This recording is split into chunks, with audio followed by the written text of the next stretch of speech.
мақсат мына ислам дініндегі әйелдің орны, мәртебесі қандай екенін түсіндіре өте кету керек. Неге десеңіз, өкінішке орай қазіргі таңда бүкіл әлемдік бұқарат ақпараттық құралдар болсын, жарыса жазып жатыр. Міне мұсылмандар әйел баласын құрметтемейді, әйел баласы исламда шектелген, әйел баласының құқықтары шектелген, әйел баласы қорлық көрген дейді.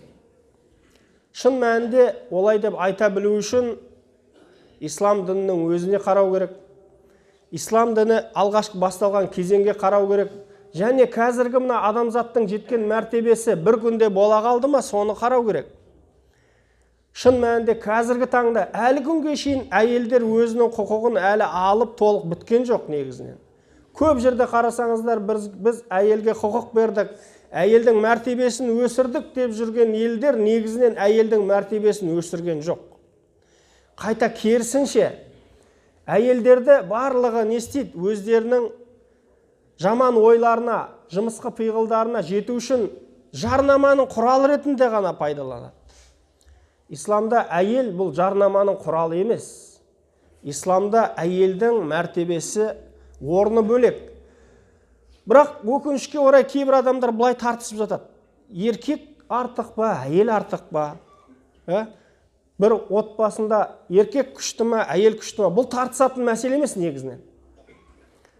Екі жарды бір бүтін деп айтқан ғой, негізі бірінсіз бірі болатын нәрсе емес бұлар.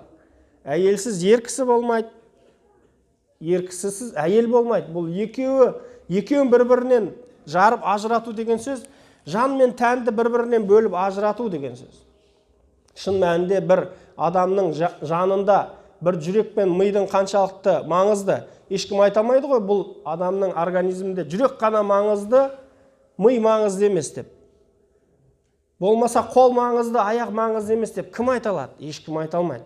Сондықтан екеуі де маңызды. Алла тағала екеуіне де тең құқық берген. Негізінен құқық тұрғысынан екеуі тең.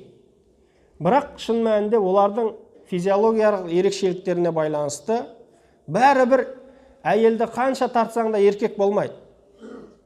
Еркекті қанша қинасаң да бәрібір әйел бола алмайды. Ол адамның табиғатына қарама қайшы, жаратылыс заңына қарама қайшы. Бірақ өкінішке орай адамдар қазір осын жасап жатыр. Неге? Әйел адам еркісінің істегенін істей алмайды деп кім айтты? Істей алады дейді. Ол штанғы да көтере алады, ұшақта ұшыра алады, машина да жүргізе алады деп еркектің атқаратын функциясының бәрін әйелге беріп, әйелдердің құқығын көтереміз деп, одан сайын өздері атқарамайтын іске мәжбүрлеп жатыр. Негізі әйел баласының қоғамдағы орны ол емес. Шын мәнінде әйел адамды Алла тағала шын мәнінде ислам дінінде әйел баласы мына үш тұрғыдан құрметті же ардақты болып саналады. Бірінші кезекте әйел баласын қыз баласы ретінде ислам діні құрметтейді. Екіншісі салиқалы жар ретінде құрметтейді. Үшіншісі шаңырақтың анасы ретінде құрметтейді.